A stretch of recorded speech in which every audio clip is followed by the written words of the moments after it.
नमस्कार, सुप्रभात। आप देख रहे हैं खबर एचपी और समय हो चला है हिमाचल की 25 बड़ी खबरों को जानने का। तो आइए एक नजर डालते हैं 25 बड़ी खबरों पर फटाफट अंदाज में। इससे पहले यदि आप वीडियो को लाइक नहीं किए तो लाइक कर दीजिए और चैनल को सब्सक्राइब कर लीजिए। इस सावधान खतरे के निशान के बिल्कुल पास पहुंचा पौंग बांध का जल स्तर। कांगड़ा सहित पंजाब के लिए खतरा। जी, हिमाचल प्रदेश में हो रही भारी बारिश के कारण जिला कांगड़ा में स्थित पौंग झील का जल स्तर और बढ़ गया। पौंग झील से लगातार पानी छोड़े जाने के बाद भी जल स्तर बढ़ता ही जा रहा है। बता दें कि पौंग बांध से लगातार 59,885 क्यूसेक के करीब पानी छोड़ा जा रहा है, जबकि 1,37,866 क्यूसेक पानी आ रहा है। वहीं रविवार को पौंग झील का जल स्तर 1381.11 फीट रिकॉर्ड हुआ, जो खतरे के निशान से मात्र 9 फीट से कम दूरी पर रहा है। मैं झील का बढ़ता जल स्तर प्रशासन व बीबीएमबी के लिए परेशानी का सबब बना हुआ है। अगर बीबीएमबी की ओर से ज्यादा पानी छोड़ा जाता है तो लोगों के घरों को काफी खतरा हो जाएगा। अगर पानी नहीं छोड़ते हैं तो बांध का जल स्तर खतरे के निशान से ऊपर हो जाएगा। मंडी में दरका पहाड़ मनाली किरतपुर फोरलेन पर फंसे हजारों वाहन, पंडों में रोका ट्रैफिक। हिमाचल प्रदेश में लगभग 24 घंटे से जारी भारी बारिश ने जनजीवन बेहाल कर दिया। मंडी में हनोगी पुल के पास झनोगी में फोरलेन पर पहाड़ का बड़ा हिस्सा दरक गया। पहाड़ी से भारी भरकम चट्टानें फोरलेन पर आ गिरी, जिन्हें हटाने में काफी समय लग सकता है। मनाली किरतपुर फोरलेन पर कई जगह भारी भूस्खलन हुआ है, इस कारण आवाजाही पूरी तरह से बंद है। वह फोरलेन पर हजारों वाहन फंसे हुए, जिनके आज निकलने की कोई संभावना नहीं बन रही है। कुल्लू में बर्बादी की बारिश, घर, स्कूल, सड़कें सब तबाह। हिमाचल प्रदेश के कुल्लू जिले में बारिश ने एक बार फिर से तबाही मचाई है। शनिवार देर रात 2:30 बजे रात में जिले में हुई भारी बारिश के चलते नदी नाले उफान पर हैं। भारी बारिश की वजह से जिले के कई ग्रामीण क्षेत्रों में सड़कें भी बाधित हुई है और तबाही का आरंभ यह है कि मोहल खड्ड में बाढ़ आने के चलते कुछ वाहन क्षतिग्रस्त हो गए। यही नहीं, यहाँ पिरड़ी में प्राइमरी स्कूल में भी मलबा व पानी घुस जाने के चलते सरकारी स्कूल को खासा नुकसान पहुंचा है। इस तरह से पिरड़ी में नाले में बादल फटने से आसपास के गांव व घरों को नुकसान पहुंचा है। उसी तरह से सरकारी स्कूल को भी खासा नुकसान हुआ है। हालांकि सोमवार को सरकारी स्कूल भी लगने वाले, लेकिन बच्चों के स्कूल आने से पहले स्कूल की हालत काफी बिगड़ चुकी है। शिक्षकों को भी अब फिर से स्कूल की दशा को सुधारने के लिए कड़ी मेहनत करनी पड़ेगी। मैं स्कूल के गेट से लेकर स्कूल के भवन को खासा नुकसान पहुंचा है। बैजनाथ के सकड़ी गांव का जवान कुपवाड़ा में शहीद, आज शाम घर पहुंचेगा पार्थिव शरीर। जब बैजनाथ उपमंडल के भारतीय सेना में तैनात गांव दियोटा यानी कि सकड़ी के निवासी विकास भंडारी जी ने दिनांक 16/8/2025 को कुपवाड़ा सेक्टर में अपना सर्वोच्च बलिदान दिया। वह सकड़ी के उप प्रधान कुलदीप नचोल ने बताया कि विकास भंडारी कुपवाड़ा में तैनात थे, वहां ऑपरेशन भी चल रहा था। अभी जो उन तक सूचना पहुंची है उसके मुताबिक विकास भंडारी की तबीयत खराब हुई और उनका निधन हो गया। उनका पार्थिव शरीर आज शाम उनके घर पहुंचेगा। उनका अंतिम संस्कार राजकीय सम्मान के साथ दिनांक 18/8/2025 को महाकाल शमशान घाट में किया जाएगा। हिमाचल प्रदेश विधानसभा का मानसून सत्र आज से हंगामेदार रहने के आसार, जाने पूरी जानकारी। हिमाचल प्रदेश विधानसभा का मानसून सत्र सोमवार को 2 बजे से शुरू होगा। इस सत्र के हंगामेदार रहने के आसार हैं। विपक्ष प्राकृतिक आपदा, स्कूलों को बंद करने समेत विभिन्न मुद्दों पर सत्ता पक्ष को घेरने की तैयारी में है। सत्र की तैयारियां रविवार को भी चलती रही। राज्य विधानसभा परिसर में सुरक्षा व्यवस्था चाक चौबंद कर दी गई है। यह सत्र 18 अगस्त से 2 सितंबर तक चलेगा। इसमें 12 बैठकें होंगी। रविवार को शिमला के पुलिस अधीक्षक संजीव गांधी ने सुरक्षा बलों की भी रिहर्सल करवाई।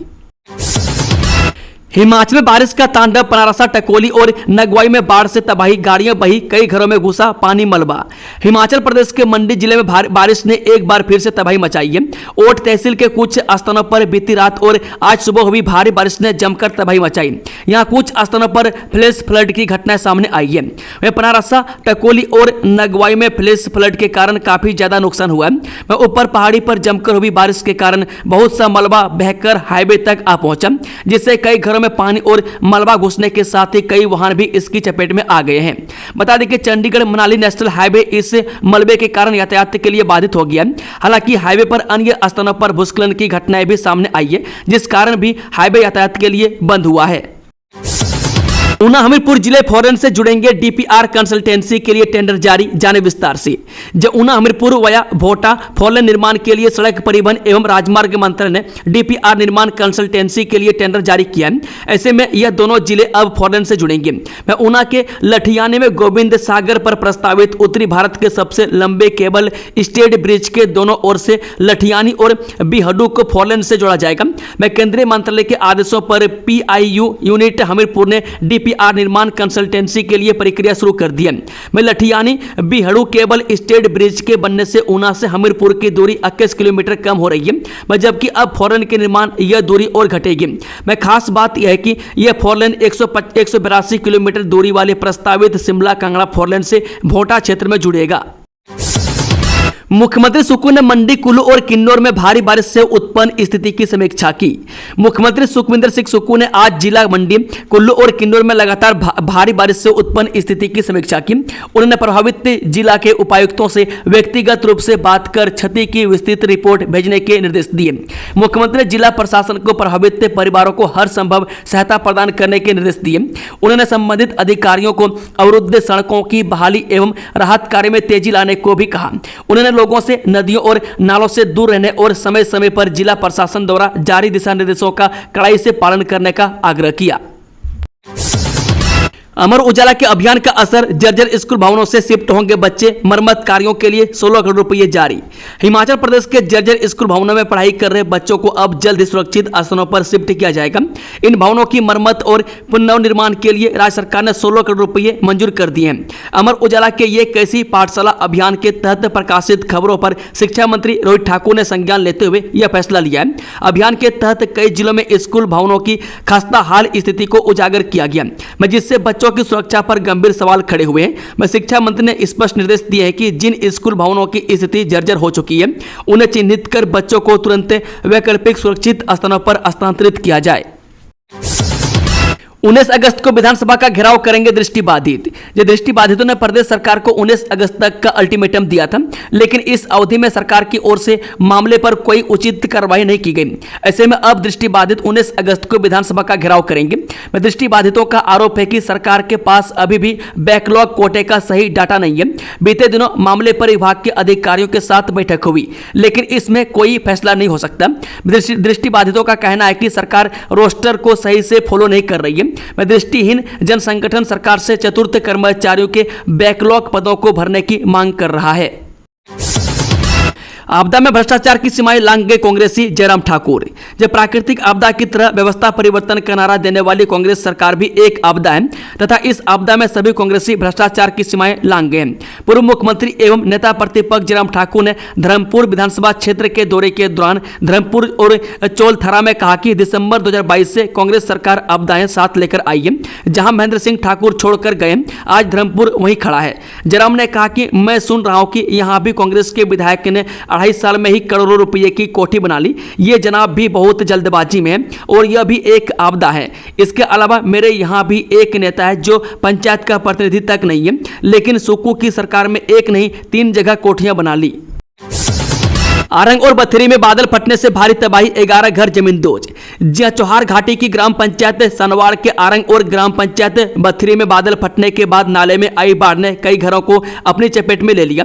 इससे आरंग और बथेरी में 11 घर जमींदोज हो गए तथा सड़कें भी जगह जगह अवरुद्ध हो गई है। आरंग में स्थानीय लोगों को धमाका सुनाई दिया और इसके बाद बाढ़ आ गई। इसके बाद लोगों ने घरों से बाहर निकलकर सुरक्षित स्थानों की ओर भागकर अपनी जान बचाई। सनवाड़ पंचायत प्रधान मीरा देवी ने बताया कि आरंग में घर पूरी तरह से जमींदोज हो गए। इसके अलावा एक ट्रैक्टर, एक मोटरसाइकिल और 2 गौशालाएं भी बह गई है। इस भयावह घटना में लगभग 10 मवेशी और 100 भेड़ बकरियां भी बहने की खबर है। इस घटना का असर निचले इलाकों में स्थित ग्राम पंचायत बथेरी पर भी पड़ा है, जहां अन्य घर जमींदोज हो गए हैं। मंडी में 18 अगस्त को सभी शिक्षण संस्थान और आंगनबाड़ी केंद्र रहेंगे बंद, एसडीएम ने जारी किया आदेश। एसडीएम सदर मंडी रूपिंदर कौर ने उपमंडल सदर मंडी में 18 अगस्त को सभी सरकारी व निजी शैक्षणिक संस्थानों और आंगनबाड़ी केंद्र बंद रखने के आदेश जारी किए। बता दें कि मंडी जिला में भारी वर्षा और भूस्खलन जैसी परिस्थितियों के चलते स्कूल, कॉलेज और आंगनबाड़ी के बच्चों की आवाजाही सुरक्षित नहीं हो सकती है। इसके चलते शिक्षण संस्थानों को 18 अगस्त यानी कि आज को एक दिन के लिए बंद किया गया। एसडीएम ने कहा कि कि यह सार्वजनिक सुरक्षा का मामला है, अतः इन संस्थानों के प्रमुख आदेश का कड़ाई से अनुपालन सुनिश्चित करेंगे। बीपीएल से बाहर नहीं होंगे पात्र, मानदंड संशोधित करने के दिए निर्देश। हिमाचल प्रदेश में बीपीएल की सूची के पात्र व जरूरतमंद परिवार अब बाहर नहीं होंगे। मुख्यमंत्री ठाकुर सुखविंदर सुक्खू गरीब परिवारों के साथ हैं। उन्होंने ग्रामीण विकास एवं पंचायती राज विभाग को मानदंडों को संशोधित करने के निर्देश दिए। विभाग के निदेशक की ओर से सचिव ग्रामीण विकास विभाग को संशोधन प्रस्ताव भेज दिया गया, जिसकी अधिसूचना जल्द जारी हो जाएगी। बीपीएल परिवारों के चयन में इन मानदंडों का विशेष ध्यान रखना होगा। अब 27 वर्ष की आयु तक के अनाथ बच्चों को सूची में शामिल किया जाएगा। वहीं महिला मुखिया वाला परिवार भी सूची में शामिल होगा। वहीं बशर्ते 25 से 59 साल के बीच का कोई और वयस्क सदस्य परिवार में न हो, क्योंकि 25 वर्ष की आयु तक बच्चे शिक्षा ग्रहण करते रहते हैं, उसके बाद ही नौकरी पाते हैं। एचआरटीसी के पेट्रोल पंप पर अन्य वाहन मालिक भी भरवा सकेंगे डीजल व पेट्रोल। हिमाचल में वाहन मालिक अब एचआरटीसी के पेट्रोल पंपों पर भी अपने वाहनों में पेट्रोल व डीजल भरवा सकेंगे। अब एचआरटीसी के पेट्रोल पंप भी रिटेल पर वाहनों को पेट्रोल व डीजल देंगे, जिससे जहां निगम की अतिरिक्त कमाई होगी, वहीं वाहन मालिकों को डीजल व पेट्रोल भरवाने का एक और ऑप्शन मिलेगा। यदि सड़क मार्ग में कहीं पेट्रोल पंप दूर है तो वह निगम के पेट्रोल पंप पर भी जाकर पेट्रोल या डीजल भरवा सकेंगे। 8वां वेतन आयोग सरकारी कर्मचारियों के लिए झटका, 2028 तक करना पड़ सकता है इंतजार। मोदी सरकार ने इस साल जनवरी में 8वें केंद्रीय वेतन आयोग के गठन की घोषणा की थी। यह आयोग आमतौर पर केंद्र सरकार के सेवारत और रिटायर कर्मचारियों के लिए विभिन्न भत्तों सहित वेतन में संशोधन के लिए हर 10 साल में लागू किया जाता है। हालांकि 1 करोड़ से ज्यादा केंद्रीय कर्मचारियों और पेंशन भोगियों की उम्मीदों के विपरीत सरकार अभी तक इस दिशा में आगे नहीं बढ़ पाई है। बता दें कि टर्म ऑफ रिफरेंस जो सैलरी और अन्य पहलुओं में संशोधन का आधार बनेगी, अभी तक तय नहीं हुई है। इतना ही 7 महीने बीत जाने के बावजूद आयोग के सदस्यों और अध्यक्ष की नियुक्ति अभी भी लंबित है। सत्ता के नशे में चूर है सीएम सुक्खू, खुद को मान बैठे हैं सर्वे सर्वा। हिमाचल प्रदेश में मानसून सीजन में आई आपदा को लेकर सियासत जारी है। सत्ता पक्ष और विपक्ष के विधायक और नेता आपदा प्रभावित क्षेत्रों का दौरा कर रहे हैं। इस दौरान ये नेता एक दूसरे पर निशाना साध रहे हैं। इसी कड़ी में पूर्व सीएम जयराम ठाकुर ने धर्मशाला विधानसभा क्षेत्र में आपदा प्रभावितों से मुलाकात के बाद सीएम सुखविंदर सिंह सुक्खू पर जमकर निशाना साधा। नेता प्रतिपक्ष जयराम ठाकुर ने कहा, सत्ता का नशा क्या होता है उसका जीता जागता उदाहरण देखना हो तो मौजूदा सीएम सुखविंदर सिंह सुक्खू के रूप में देखा जा सकता है। वह सुक्खू एक साधारण परिवार से संघर्ष के दौर से निकले हुए नेता हैं। उनकी कोई राजनीतिक की पृष्ठभूमि नहीं है। हमने सोचा था कि वो एक आम आदमी की तरह प्रदेश का ख्याल रखेंगे, लेकिन सत्ता मिलते ही वो इसके नशे में चूर हो गए हैं। वो किसी की नहीं सुनते और प्रदेश ने उन्हें बोलना और सुनाना भी बंद कर दिया। मैं सुक्खू को लगता है कि आज के दौर में वही सर्वे सर्वा है। मणिमहेश यात्रा मार्ग पर 2 यात्रियों की भूस्खलन की चपेट में आने से मौत, अब तक 7 लोगों की गई जान। रविवार को धार्मिक यात्रा मणिमहेश पर निकले 2 श्रद्धालुओं की भूस्खलन की चपेट में आने से मौत हो गई है। सूचना पाते रेस्क्यू टीम मौके पर पहुंची और श्रद्धालुओं के शव को लेकर भरमौर की ओर निकल आई है। रात तक उनके उपमंडल मुख्यालय पहुंचने की उम्मीद है। शवों का पोस्टमार्टम करवाने के बाद पुलिस इन्हें वारिसों को सौंपेगी। बहरहाल मणिमहेश यात्रा में मरने वालों की यात्रियों की संख्या 7 हो गई है। कम छात्रों वाले कॉलेज बंद करने पर क्या सोच रहे हिमाचली, जानिए पूरी जानकारी। हिमाचल में सुखविंदर सुक्खू सरकार अगर कम छात्र संख्या वाले कॉलेजों को बंद करती है तो इसे क्वालिटी एजुकेशन की तरफ कांग्रेस का बड़ा कदम माना जाएगा। यह हम नहीं कह रहे, बल्कि दिव्य हिमाचल के साप्ताहिक सर्वे में ऐसे सीधे संकेत मिले हैं। दिव्य हिमाचल मीडिया हाउस ने इस बार सर्वे में पूछा है कि क्या प्रदेश में कम छात्रों वाले कॉलेज बंद करने का सरकार का फैसला उचित है। इस पर सर्वे में शामिल 56% जनता ने हां में जवाब देकर इस मसले पर सरकार को एक तरफ से ग्रीन कार्ड दिया। हालांकि 42% लोगों ने विरोध भी जताया, जबकि 2% लोगों ने पता नहीं कहकर जवाब देना सही नहीं समझा। कुल 21,425 लोगों तक पहुंचे सवाल पर 1259 लोगों ने रिएक्ट किया। यूट्यूब चैनल पर सबसे ज्यादा 807 यूजर्स ने पक्ष रखा। तो दिव्य हिमाचल टीवी के फेसबुक पेज पर, न्यूज वेबसाइट divyhimachal.com पर भी सैकड़ों ने राय दी। गौर रहे कि कम छात्र वाले कॉलेजों को बंद करने के लिए हिमाचल सरकार के एक प्रोपोजल है। कैबिनेट में भी इस पर चर्चा हुई है। शिमला में लावारिस कुत्तों को पहनाए जा रहे जीपीएस ट्रैकर और क्यूआर कोड, क्या है नगर निगम का प्लान। हिमाचल प्रदेश के शिमला शहर में लगातार आवारा कुत्तों के काटने की घटनाओं में इजाफा हो रहा है। इन पर अंकुश लगाने के लिए शिमला नगर निगम ने बड़े पैमाने पर वैक्सीनेशन, स्टेरिलाइजेशन और डिजिटल रिकॉर्डिंग अभियान शुरू किया है। इसके तहत लावारिस कुत्तों को क्यूआर कोड और जीपीएस आधारित पट्टे पहनाए जाएंगे। में जीपीएस से निगम कुत्तों के स्थान बदलने और व्यवहार पर कड़ी नजर रख सकेगा। इस कार्यक्रम की 15 अगस्त से शुरू हो चुकी है और इसे अगले 25 दिनों तक चलाया जाएगा। हिमाचल प्रदेश में 2.2% महिलाएं अनुवांशिक रक्त रोगों से पीड़ित, आईजीएमसी के अध्ययन में खुलासा। हिमाचल में 2.2% महिलाएं हीमोग्लोबिनोपैथी नामक अनुवांशिक रक्त रोगों से पीड़ित हैं। वह प्रदेश की गर्भवती महिलाओं पर इंदिरा गांधी मेडिकल कॉलेज शिमला में किए गए शोध में यह बात सामने आई। शोध के बाद विशेषज्ञों ने चेतावनी दी है कि गर्भावस्था के शुरुआती महीनों में सभी खून से जुड़ी जांच कराना बेहद जरूरी है। में समय रहते पहचान होने पर गंभीर अनुवांशिक बीमारियों को अगली पीढ़ी में जाने से रोका जा सकता है। यह अध्ययन आईजीएमसी के पैथोलॉजी विभाग में डॉक्टर सुदर्शन शर्मा और डॉक्टर पूजा मुरगई के मार्गदर्शन में जूनियर रेजिडेंट डॉक्टर उमेश ने किया है। चिट्टा तस्करी की सूचना पर शिमला में दबिश, पंजाब के 3 गैंगस्टर गिरफ्तार। स्पेशल सेल की टीम ने अंतर्राष्ट्रीय ड्रग तस्कर सुनील यादव गिरोह से जुड़े पंजाब के 3 गैंगस्टरों को गिरफ्तार कर लिया है। आरोपियों के खिलाफ पंजाब, राजस्थान और मध्य प्रदेश में केस दर्ज है। आरोपी उस समय पकड़े गए जब शुक्रवार को पुलिस ने चिट्टा तस्करी की सूचना पर शिमला के टूटू स्थित एक फ्लैट में दबिश दी। इनके कब्जे से एक पिस्तौल और कारतूस भी बरामद किए गए हैं। चटोगा प्राथमिक पाठशाला का भवन जर्जर, बज रही खतरे की घंटी, एक कमरे में हो रही 37 बच्चों की पढ़ाई। जो उपमंडल के चटोगा गांव की राजकीय प्राथमिक पाठशाला में स्कूल लगने के साथ ही हर रोज खतरे की घंटी बजने लगती है। वजह है जर्जर भवन, टूटी दीवारों और बरामदे में उगे पौधे। स्कूल में 4 कमरे हैं, लेकिन 2 पूरी तरह से जर्जर हैं, एक आंशिक रूप से क्षतिग्रस्त है। ऐसे में सिर्फ एक कमरे में 37 बच्चों की पढ़ाई, मिड डे मील और कार्यालय की व्यवस्था हो रही है। मणिमहेश में छोटी शाही स्नान पर 20,000 ने लगाई आस्था की डुबकी, आधिकारिक तौर पर यात्रा शुरू। जी मणिमहेश यात्रा में जन्माष्टमी के मौके पर छोटे शाही स्नान में 20,000 से भक्तों ने डल झील में आस्था की डुबकी लगाई। आधिकारिक तौर पर यात्रा शुरू हो गई है, जो बड़े शाही स्नान राधा अष्टमी को संपन्न होगी। यात्रा शुरू होने के साथ श्रद्धालुओं की संख्या में भी वृद्धि होना शुरू हो गई है। नौनी और कृषि विश्वविद्यालय में वीसी की नियुक्ति पर राज्यपाल और मुख्यमंत्री आमने सामने। डॉक्टर वाई.एस. परमार बागवानी एवं वानिकी विश्वविद्यालय नौनी और चौधरी श्रवण कुमार कृषि विश्वविद्यालय पालमपुर के कुलपति की नियुक्ति के विज्ञापन नोटिस पर शनिवार को राज्यपाल श्री प्रताप शुक्ल और मुख्यमंत्री सुखविंदर सुक्खू फिर अपनी अपनी बात पुरजोर ढंग से रखते नजर आए। राज्यपाल श्री प्रताप शुक्ल ने कहा कि उन्होंने इस संबंध में सही फैसला लिया था। वहीं सीएम सुखविंदर सुक्खू ने कहा कि राज्यपाल की बतौर चांसलर शक्तियां संवैधानिक नहीं है, वह उनसे मिलकर मामले का समाधान निकाल लेंगे। सोमवार से शुरू होगा हिमाचल विधानसभा का मानसून सत्र, 2 जिलों में रहेगा भारी बारिश का येलो अलर्ट। हिमाचल प्रदेश विधानसभा का मानसून सत्र सोमवार से शुरू होगा। इसी कड़ी में सरकार को घेरने के लिए विपक्षी दल भाजपा ने रविवार को अपनी रणनीति तैयार की, जबकि सत्ताधारी दल कांग्रेस सोमवार को अपनी रूपरेखा तैयार करेगा। राज्य में मानसून की हो रही बारिश से दुश्वारियां थमने का नाम नहीं ले रही है। मैं कुल्लू जिला में तड़के 4 बजे सालानाला में बादल फटने की घटना सामने आई है, जिससे कुल्लू और मंडी के कई इलाकों में भारी नुकसान हुआ है। विदेश की बड़ी कंपनी के नाम पर फर्जी कंपनी बनाकर ऑनलाइन फ्रॉड को अंजाम दे रहे साथी।